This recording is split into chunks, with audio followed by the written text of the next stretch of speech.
As revoluções sociais e sexuais dos últimos tempos colocaram em xeque o modelo de família visto como padrão, como ideal. A própria ideia de parentalidade está na berlinda. Hoje sabemos que cuidar não é uma função exclusivamente feminina, nem a condição da maternidade está atrelada só à mulher. Transformações políticas, morais, emocionais e até jurídicas e científicas andam lado a lado com a transformação da ideia de família e parentalidade. Maternidade em Crise é tema desta série do Café Filosófico. Hoje em dia estamos rodeados por mulheres que se sentem desautorizadas e incapazes diante dos imperativos que a nossa sociedade lhes cobra. Elas sofrem e adoecem até pelo enorme volume de tarefas que acumulam, por arcarem com a responsabilidade de cuidar dos filhos e da casa, muitas vezes sozinhas. Neste momento de transição, a maternidade se vê questionada, não só pelo acúmulo de funções dentro e fora de casa, não só pelas questões de gênero, mas também porque afeta em cheio o homem e seu lugar como pai. A parentalidade encontra-se também em transformação. É fundamental refletir sobre o que entendemos por família e funções materna e paterna. Os pais e as mães estão se havendo aí com os papéis, as funções, que estão se mostrando incapazes de dar conta da família, dos filhos, nesse momento incrementado pela crise sanitária, que levou a gente a revelar, deixar a céu aberto a questão de quem cuida das crianças, quem cuida da prole na atualidade.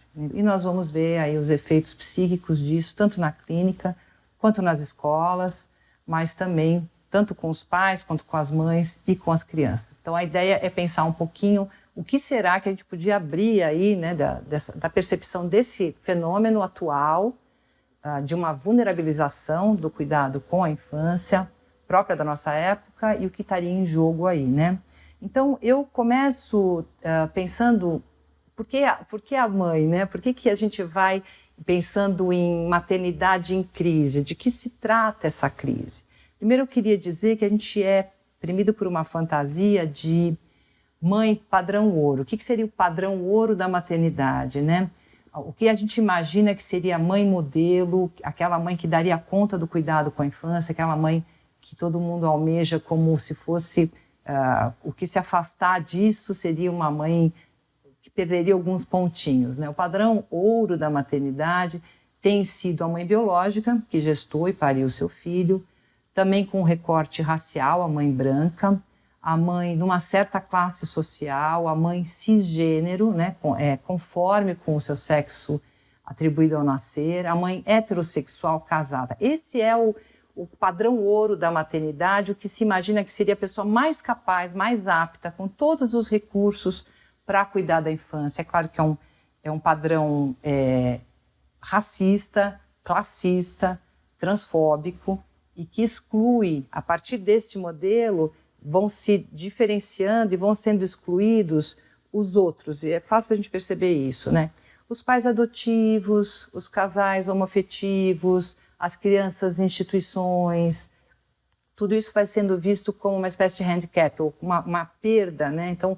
a criança que foi criada pela avó, só pelo pai, só pela mãe, por duas mães, dois pais, tudo isso parece que vai tirando alguma coisa desse padrão ouro, desse modelo de perfeição dos cuidados. E a gente percebe isso no dia a dia do trabalho, Quando vai se decidir se uma criança fica com uma família ou não, o que é melhor para ela, geralmente o que aparece é essa sombra do padrão ouro da maternidade, como eu estou chamando, Mas na realidade clínica não é essa. No dia a dia, se você, não só a gente trabalhando na clínica, mas nas conversas com as pessoas à sua volta, você vai ver que você tem muitas histórias de famílias diferentes, muito entre nós foram criados por avós, foram criados por outros parentes, eventualmente foram criados em instituição e vão muito bem ou não, independentemente disso, assim como as pessoas vêm aos nossos consultórios dentro desse padrão mais conforme com as expectativas e adoecidas. Então não existe garantia nem de um lado nem de outro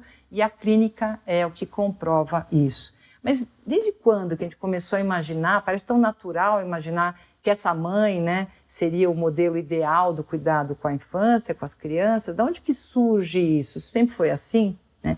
Então a gente vai perceber que existe um viés histórico importante, né, uma construção sobre a qual nós estamos submetidos mesmo, né, de uma visão desta mulher que é a mulher ideal para o cuidado com a criança, né? De onde que surge isso daí? É no último terço do século XVIII que se opera uma espécie de revolução das mentalidades. A imagem da mãe, de seu papel e de sua importância modifica-se radicalmente, ainda que na prática os comportamentos tardassem a se alterar. Após 1760, abundam as publicações que recomendam às mães cuidar pessoalmente dos filhos e lhes ordenam amamentá-los. Elas impõem à mulher a obrigação de ser mãe antes de tudo e engendram o mito que continuará bem vivo durante 200 anos mais tarde, o do instinto materno, ou do amor espontâneo de toda mãe pelo filho. No fim do século XVIII, o amor materno parece um conceito novo. Não se ignora que este sentimento sempre existiu em todos os tempos, se não todo o tempo e em toda parte. Mas o que é novo em relação aos 2 séculos precedentes é a exaltação do amor materno como um valor ao mesmo tempo natural e social, favorável à espécie e à sociedade. Alguns mais cínicos verão nele a longo prazo um valor mercantil. Igualmente nova é a associação de 2 palavras, amor e materno, que significa não só a promoção do sentimento, como também a da mulher enquanto mãe. Deslocando-se insensivelmente da autoridade para o amor, o foco ideológico ilumina cada vez mais a mãe em detrimento do pai, que entrará progressivamente na obscuridade. Então o que a gente vai vendo? A gente vai vendo um movimento no qual o homem vai sendo visto como aquele que pode se retirar do cuidado com as crianças e a mulher com algo da ordem do instinto, algo da ordem dado pela espécie. E é curioso que a Badinter não está falando que existe um mito do amor materno, na verdade uma tradução equivocada do livro dela, né? O que ela vai falar é que é um mito do amor instintual. E ela deixa bem claro, o amor materno, ele pode acontecer, sempre aconteceu, mas não para todos, porque ele não é espontâneo, ele não é dado pelo biológico, ele é uma construção de uma relação com a criança num laço que pode se tornar amoroso ou não, né? Então isso é contingencial, essa é a grande sacada da Badinter, né? Então ela vai trazendo e vai mostrando como essa construção, ela vem num momento no qual a sociedade se pergunta, bom, quem que vai cuidar das crianças? Como é que a gente vai fazer com as crianças? Que é uma questão de todas as sociedades. E a resposta é, bom, o que é natural para a mulher é o instinto dela, então é ela que vai se incumbir das crianças. A gente vai vendo que essa lógica do instinto materno, que é uma lógica pseudocientífica, ela lembra um pouco as lógicas racializadoras da humanidade, né? Aquelas que vão tentando atribuir às raças diferenças biológicas que justificariam por que uma raça teria o domínio sobre a outra, então porque os negros seriam inferiores aos brancos e os brancos então deveriam dominá-los. São tentativas de responder através de uma pseudociência, de uma pseudo-conceituação aí do instinto e das competências biológicas para dar conta de problemas sociais, no caso, quem cuida das crianças, né? Então, a geração após geração, todas as sociedades têm que se haver com essa questão, quem cuida da próxima geração.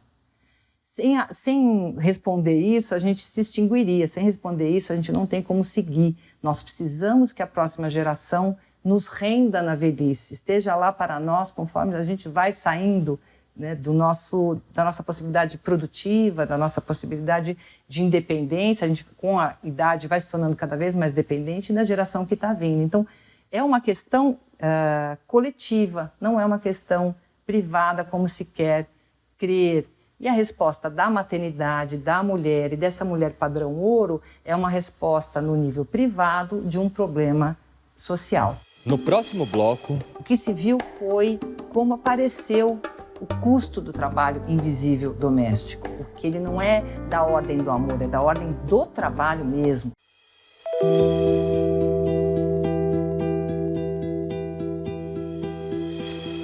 quem cuida da próxima geração?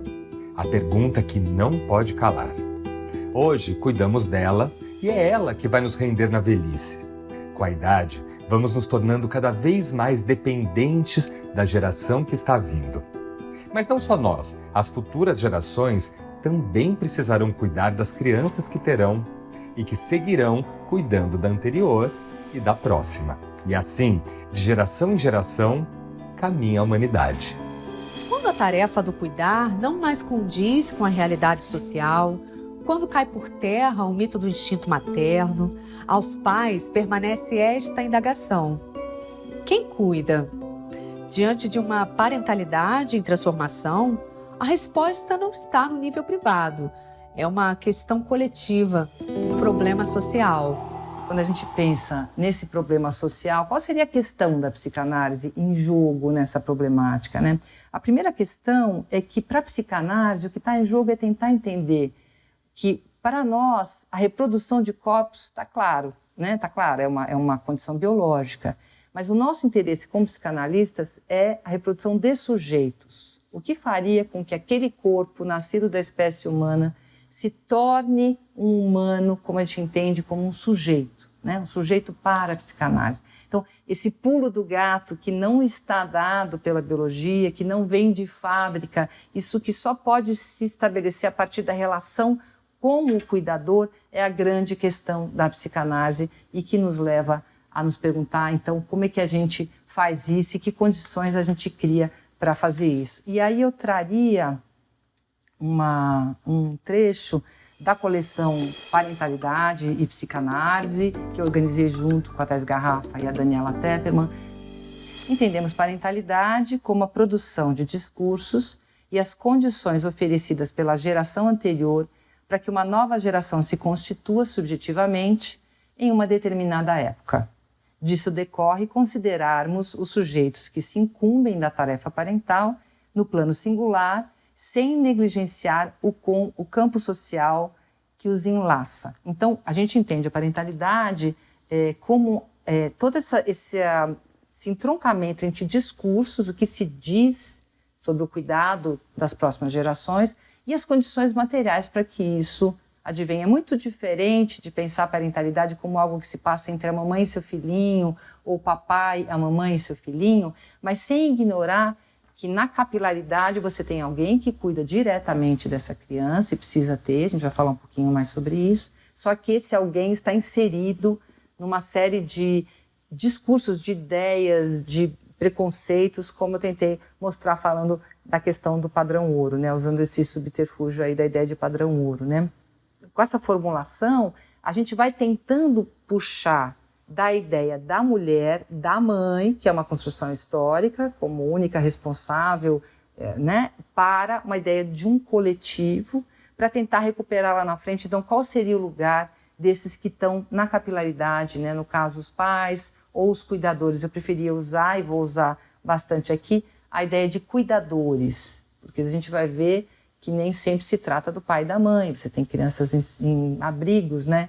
Você tem crianças deslocadas para outras famílias, estão com os parentes mais afastados. Você tem várias configurações nas quais o cuidador aparece e faz a sua função constituinte da subjetividade, ou seja, a transformação, a possibilidade de que aquele corpo humano venha a formar um sujeito, constituir um sujeito, e que essa função não necessariamente está colocada pelo pai e pela mãe, que é um equívoco que a gente sabe que é muito recorrente, né?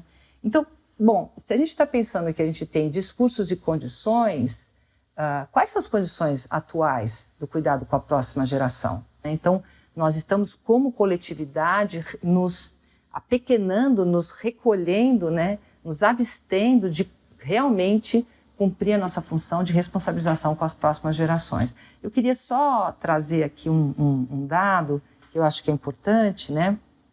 Como a gente vai vendo as famílias, como a gente conhecia antigamente, sendo transformadas, né? A primeira questão é uma pesquisa do SEAD que vai dizer que 39% dos lares da região metropolitana de São Paulo é chefiado por mulheres, tá?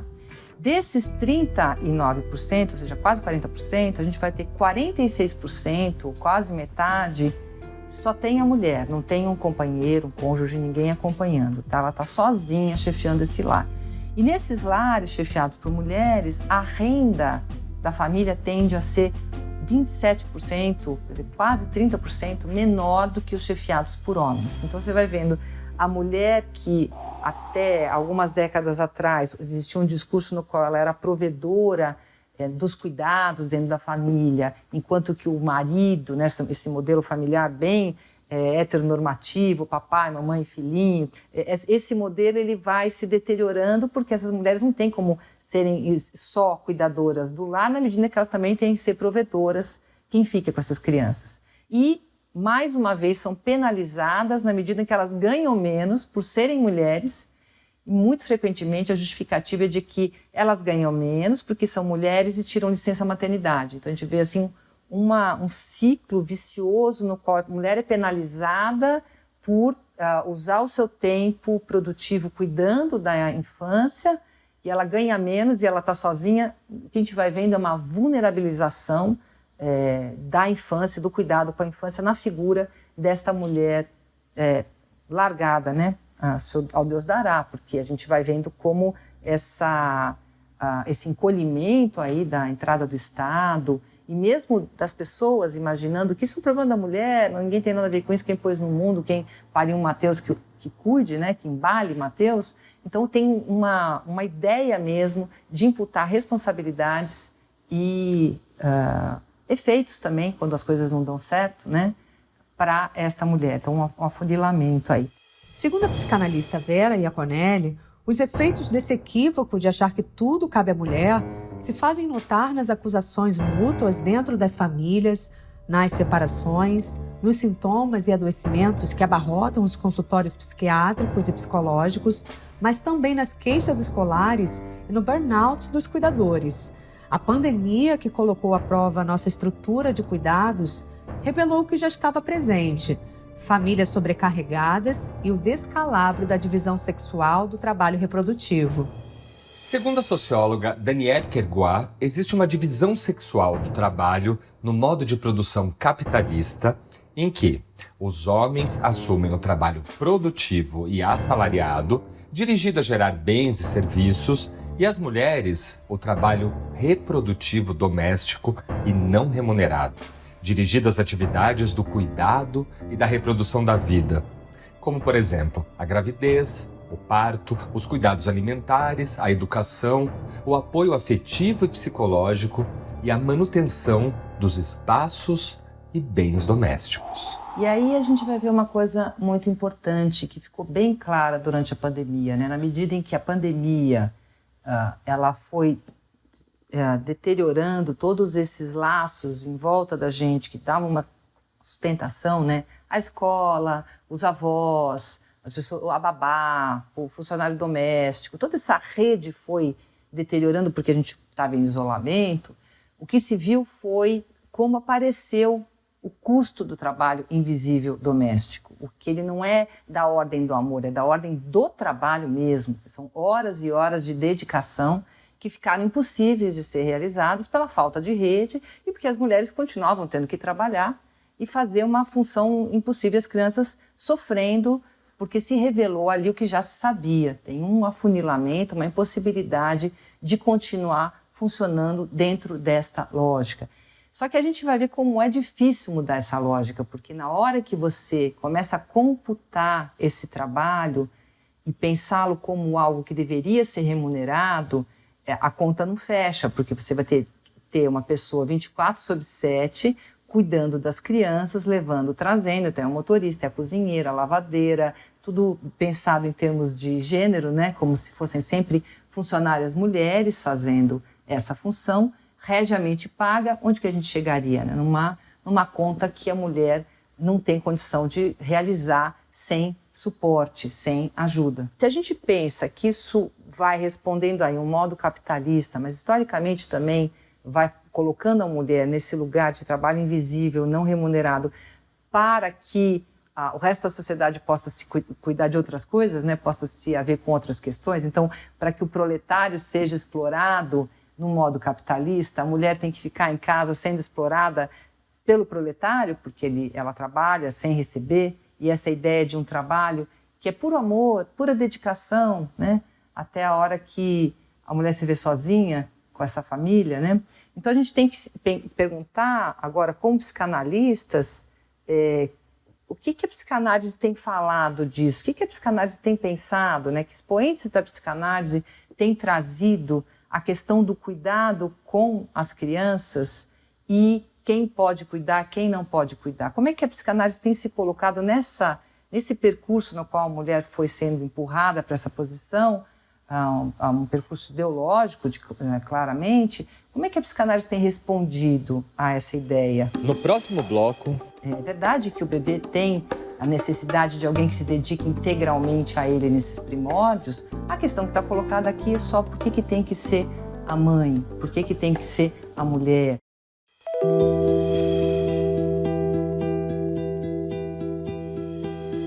A saúde do adulto forma-se durante toda a infância, mas as funções dessa saúde são as mães que as estabelecem durante as primeiras semanas e os primeiros meses da existência de seu filho. Alegrem-se de que tal importância lhe seja concedida. Alegrem-se de deixar a outros o cuidado de conduzir o mundo, enquanto põe no mundo um novo membro da sociedade. Alegrem-se com as preocupações que lhes traz o bebê, cujo choro e os gritos o impedem de aceitar o leite que desejam dispensar com generosidade. Alegrem-se com todos os tipos de sentimentos femininos que não podem sequer começar a explicar a um homem. Além disso, o prazer que podem obter desse trabalho que suja, que os cuidados com o bebê constituem, tem para ele uma importância vital. Autores importantes, como Winnicott, por exemplo, que é sabidamente um grande maternalista, ou seja, um autor, um psicanalista e pediatra importantíssimo, que traz aportes interessantíssimos, que a gente até vai discutir um pouco aqui, mas capturado, assim como Freud também, muito capturado pelo discurso maternalista, ou seja, um discurso oriundo mesmo dessa ideia de que mãe é tudo, dessa ideia de que a mulher seria o padrão ouro do cuidado com a infância. Você fala esse alegrem-se para uma mãe que está sozinha em casa, no puerpério, cuidando de um bebê, eu acho difícil que ela não fique com raiva dessa frase do Winnicott, mas que estava colocada ali, não sei exatamente para quem que o Winnicott está falando, ele está nos anos 50, citando aí essa possível alegria da mulher se ver reduzida ao papel de mãe, que eu acho que é um discurso muito próprio dessa época, o que não quer dizer que as mulheres ficavam felizes, mas era uma aspiração. O que acontece é que tem uma mudança de aspiração, as mulheres já começam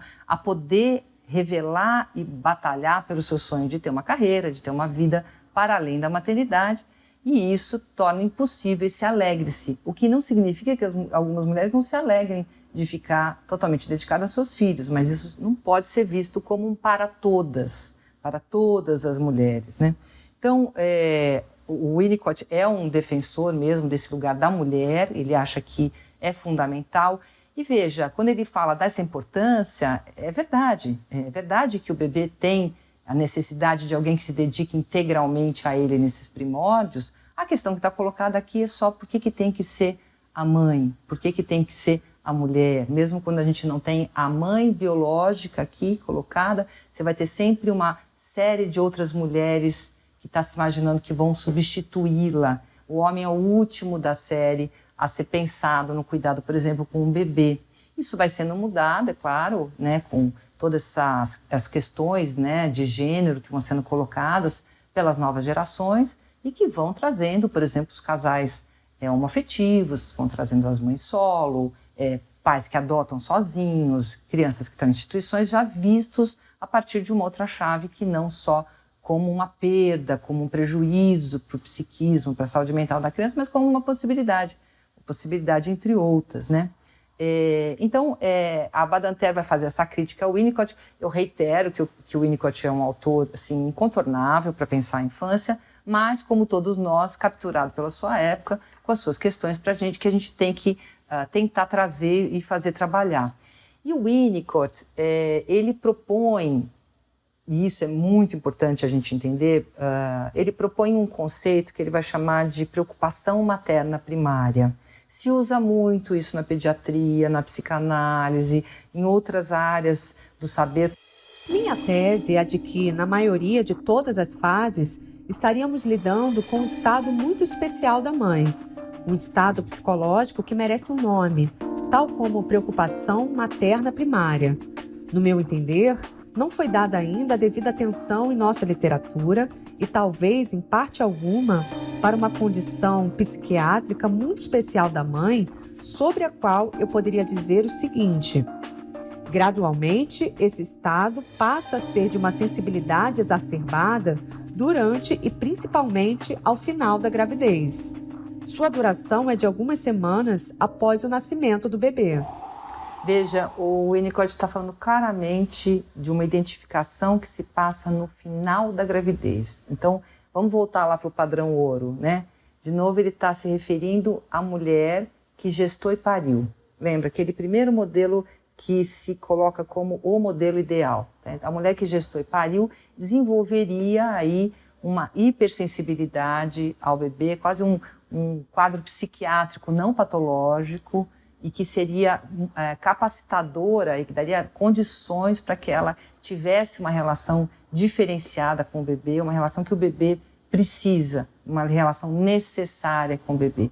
Em alguns outros trechos desse texto, que é um texto que eu acho que as pessoas precisam mesmo ter acesso, até para ver de uma forma crítica, ele vai tentando comparar essa mãe biológica com a mãe adotiva, mas ele dá uma rateada e fala assim, mas tem a mãe adotiva, como se a mãe biológica fosse a mãe e a mãe adotiva fosse a mãe qualificável, né? Então ele vai tentando fazer alguma coisa com um fenômeno clínico observável que eu estou trazendo aqui como algo da ordem da perinatalidade que eu vou retomar. Mas prestem atenção na justificativa que o Winnicott dá para a preocupação materna primária. Por que a mulher que gestou e pariu teria essa sensibilidade exacerbada, esse quadro psiquiátrico? Né? O que justificaria esse acontecimento tão disruptivo, né?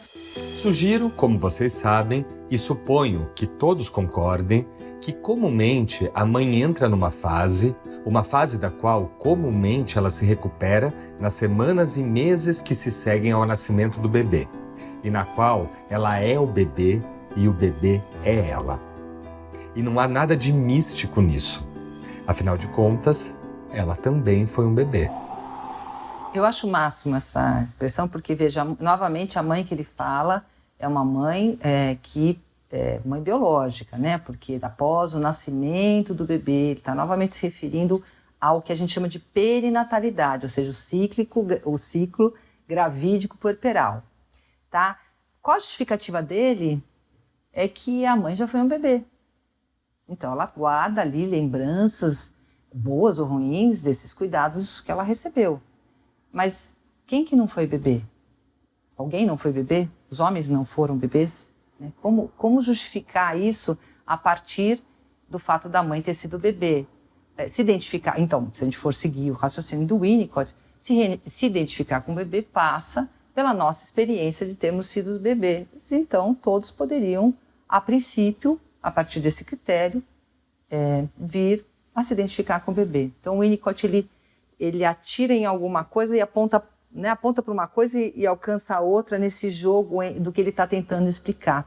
O que eu entendo que ele está tentando explicar, que é o fenômeno observável, é exatamente o psiquismo exposto à experiência perinatal, ou seja, um sujeito exposto à experiência de gravidez, parto e puerpério, e eventualmente amamentação. Por quê? Porque, embora nós todos possamos ser pais e mães, a princípio, não necessariamente nós vamos passar pelo ciclo gravídico puerperal. Você pode adotar uma criança, você pode ser a companheira de um sujeito que pariu, você pode, enfim, você tem várias outras configurações nas quais você é pai e mãe sem ter passado pelo ciclo perinatal.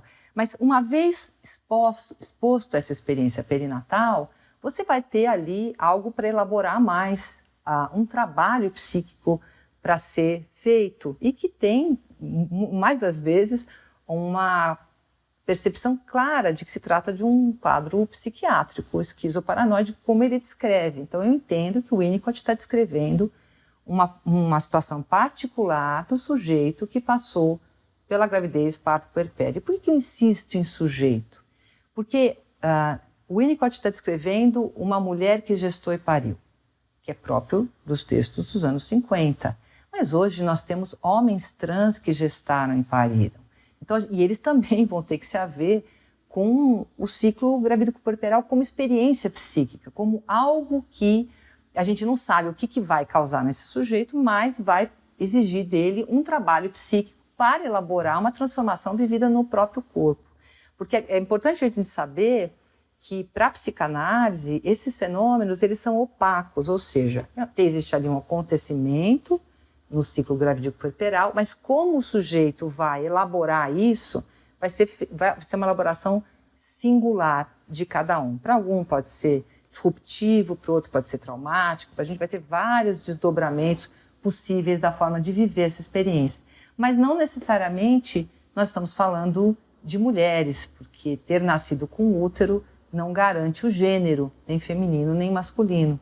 Então, quando o Winnicott está falando disso, ele também vai lá no texto da preocupação materna primária falar de uma identificação com o feminino, o que também não hoje em dia, não está valendo mais, porque a gente tem homens trans que gestaram e pariram, tem uma relação extremamente identificada com seus bebês, né? Tem ali uma competência para estar com eles, bem aos moldes do que ele traz aqui, e, no entanto, não tem identificação com o feminino. Então, o que eu queria distinguir aqui é que a psicanálise, com a preocupação materna primária, ela vai dando uma certa munição para esse padrão ouro da maternidade, porque ela confunde um caso particular, que é o caso de quem passou pelo ciclo gravídico puerperal, com o que é da ordem do necessário a ser oferecido para um bebê recém-nascido.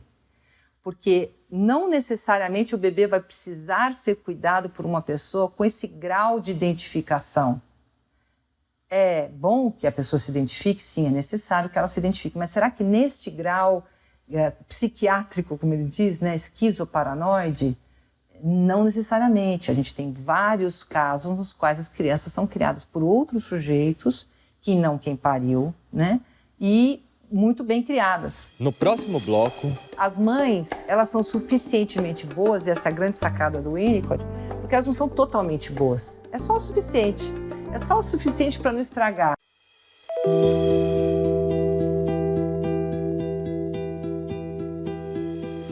Cadê a mãe dessa criança?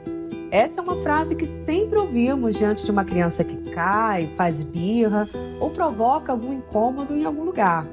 Porque na nossa cultura, no senso comum, a atribuição da responsabilidade desse cuidado é dada somente às mães. Hoje, somos sacudidos por uma outra ideia, aquela que traz um provérbio africano de que é preciso uma aldeia inteira para criar uma criança. Uma visão que amplia o terreno da parentalidade, que já vem sendo questionado com as novas configurações familiares. E mais, revela que o cuidado com a infância é também um termômetro da saúde de uma sociedade. A gente precisa separar o que é da ordem da parentalidade, ou seja, dessas condições para que a subjetividade advenha, e o que é da ordem da perinatalidade, ou seja, de uma situação particular que inspira cuidados. E isso é muito importante. Quem passa pelo ciclo gravídico puerperal inspira cuidados da sociedade. As pessoas precisam proteger, o Estado precisa oferecer condições materiais para que essas pessoas passem por esse ciclo da forma mais protegida, porque justamente como o Winnicott bem fala, existe ali uma condição de fragilidade psíquica ou de, vamos dizer, de um excesso, né, de demanda psíquica para esses sujeitos. Então a gente começa a separar as coisas, a gente começa também a tirar esses atravessamentos ideológicos ligados à questão da maternidade e quem sabe, com sorte, a gente começa a pensar formas melhores de responder ao que é premente hoje, é como e quem cuidará da próxima geração, né? Hoje e no futuro.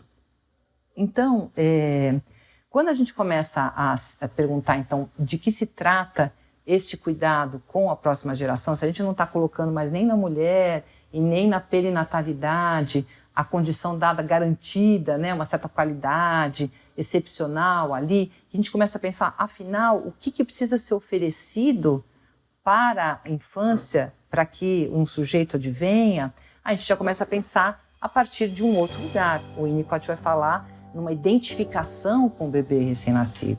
O Lacan vai falar de um desejo não anônimo pela criança, de um investimento que é físico na criança, de uma presença que envolve uma dedicação abnegada e contínua no tempo, de anos e anos e anos, nos quais aquele que cuida está ali para a criança e está investindo o seu desejo. Isso significa o quê? Que mesmo que a criança esteja numa situação abrigada, ou seja, não esteja com os pais, parentes, familiares, cabe ao cuidador, aí a gente começa a evitar um pouco a palavra pai e mãe, começa a pensar no cuidador, cabe ao cuidador entrar numa relação de uma certa qualidade que custa. Custa por quê? Porque na medida que você investe no objeto amoroso, seja o bebê, a criança, você não pode mais perdê-lo. É como se ele fosse uma parte você e uma parte ele mesmo. Então as pessoas que trabalham, por exemplo, em instituições, elas têm que ter a capacidade psíquica de estabelecer uma relação de investimento afetivo, amoroso e corporal com a criança, que na hora que essa criança sair para uma outra instituição ou para uma família, tem um luto a ser feito aí.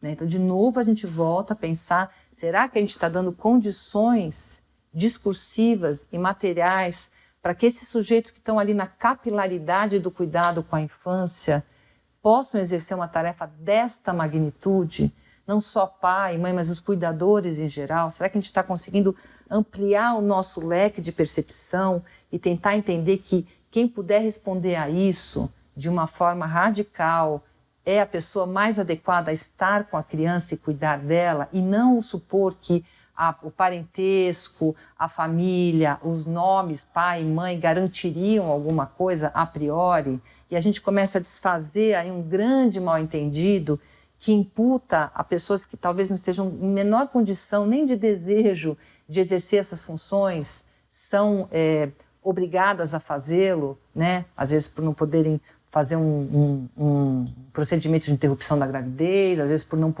ter coragem de uma entrega em adoção, e por outro lado, mulheres, famílias totalmente vulnerabilizadas pela situação social, sendo penalizadas pela retirada de crianças que elas gostariam e teriam todo o direito de cuidar como filhos, mas que novamente são penalizadas e consideradas negligentes, porque então não ofereceram tudo que a criança precisaria. São elas que não estão oferecendo? Ou será que nós, enquanto sociedade, não estamos dando as condições, e sempre essas condições pensadas em dois termos, né? Quer dizer, então, condições materiais, você precisa ter um abrigo para essa criança estar, uma casa, ter comida, roupa, esgoto, condições materiais para cuidar de uma criança, para que depois não venha alguém e diga, olha, essa criança está aí numa situação lastimável, mas a família está numa situação lastimável, como a gente viu, no geral é a mãe que está numa situação, a mulher que está numa situação lastimável, mas também o discurso, um discurso que pega essa condição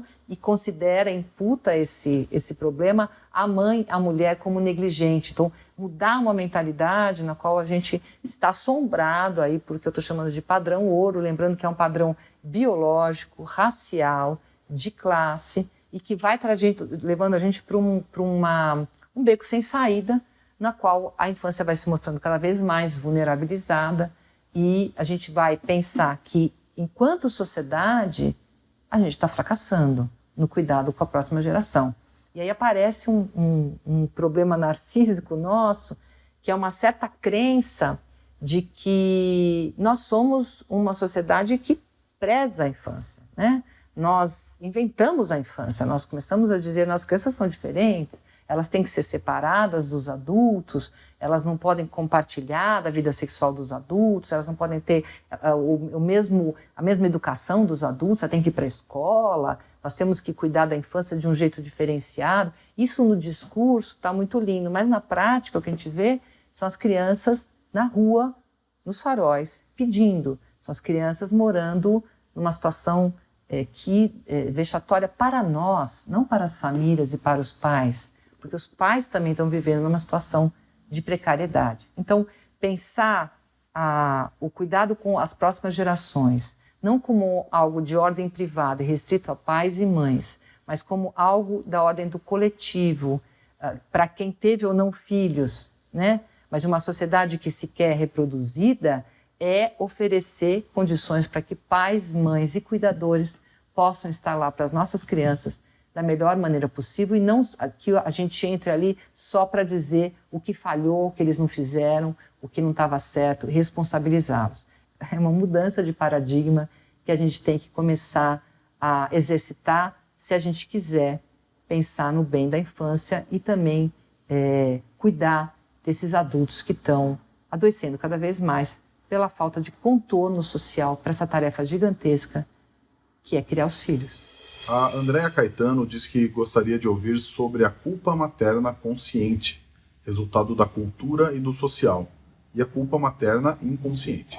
Olha, Andréa, isso é o dia a dia da nossa clínica, né? Essa ideia de uma culpa que as mulheres trazem. Eu costumo dizer que é muito raro um homem chegar no consultório chorando porque deixou o bebê na creche, mas é muito frequente no caso das mães, as primeiras separações das crianças, como elas se sentem culpadas de não estarem com as crianças, e elas trazem isso, porque junto com essa culpa vem a satisfação de não estar com as crianças, porque é muito pesado estar com elas o tempo todo, obviamente, mas é interessante como é generificado, né? Porque você não tem o homem vivendo a mesma coisa.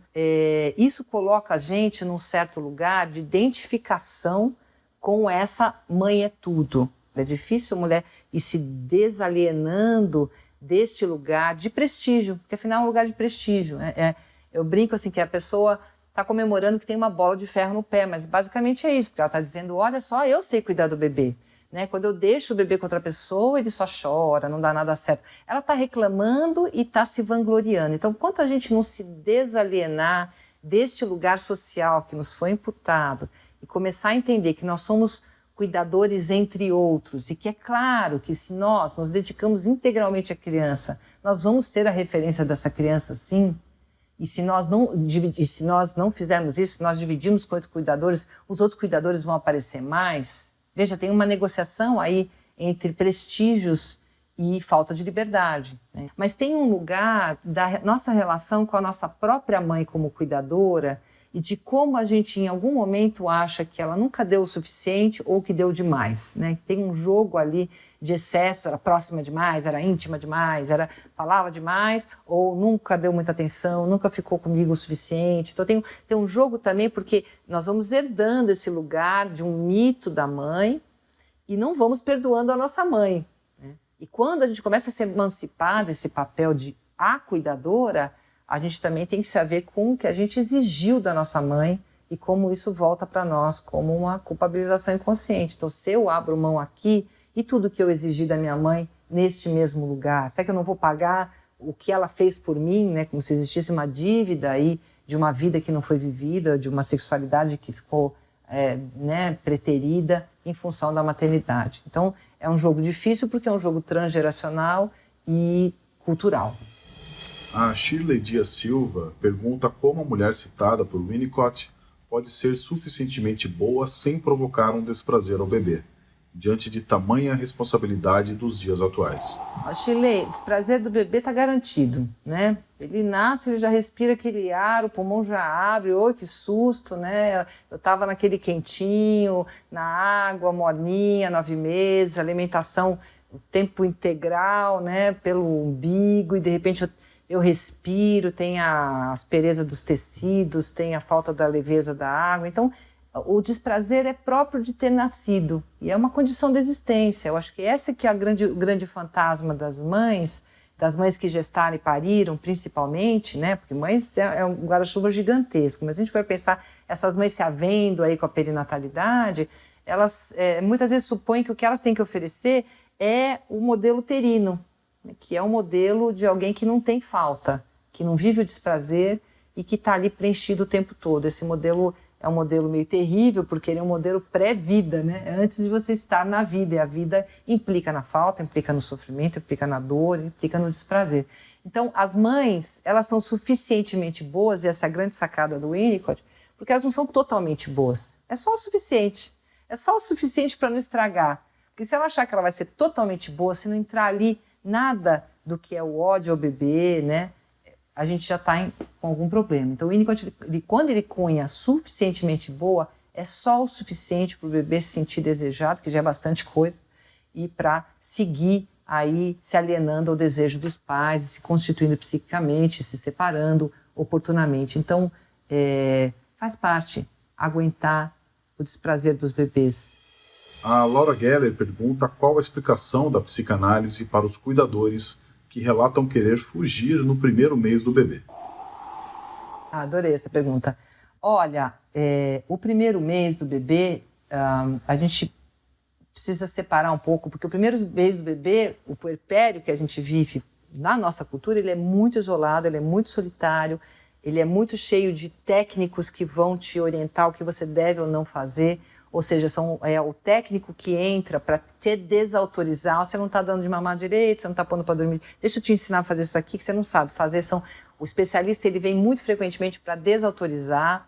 E até tentando me redimir aqui com o Winnicott, eu diria que o Winnicott é um autor que aponta muito isso, como muitas vezes o especialista desqualifica as competências dos cuidadores, deixando eles esvaziados, e como é importante a gente estar lá como especialista, porque hoje em dia a transmissão tem sido feita mesmo pelo especialista, a gente perdeu parte da transmissão geracional, mas que o especialista esteja ali como alguém que resgate o desejo dos cuidadores, os limites, as possibilidades, o que realmente eles querem e podem fazer naqueles cuidados. Então o puerpério foi se tornando um lugar de muita impotência, de muito sofrimento, de falsas expectativas, por exemplo, a expectativa de que o bebê durma. Os bebês não dormem, os bebês eles dormem a hora que eles querem, acordam a hora que eles querem, e eles não correspondem ao expediente da gente. Então tem um desencontro ali de interesses e de possibilidades colocadas ali, né? Então é muito comum os pais quererem pular essa etapa, fugir dessa época, porque falta muito contorno de cuidado. Eu remeteria de novo essas sociedades estáveis, nas quais a mãe fica muito pouco com o bebê recém-nascido. Elas inclusive se queixam, né? Se queixam de que elas só veem os bebês na hora de dar de mamar. E o tempo todo fica com a avó, fica com as mães mais velhas, fica com as outras mulheres. Então é uma experiência de muito cuidado, até excessivo. Elas se queixam. Não sei se elas querem fugir do puerpério por se sentirem sozinhas. Eu acho que isso é uma coisa muito da nossa época, muito dos desafios que são vividos e da falta disso que eu tenho apontado muito, da falta de cuidado com quem cuida das crianças. Mais reflexões no site e Facebook do Instituto CPFL e no canal do Café Filosófico no YouTube. Mais interessante se a gente puder falar em famílias, no plural, né, dadas as diversas configurações familiares que a gente tem. E também vale lembrar que nenhuma configuração familiar representa uma garantia na criação das crianças. E aí me ocorreu dizer, né, será que de forma provocativa a gente pode dizer que a família é algo que não existe? Né?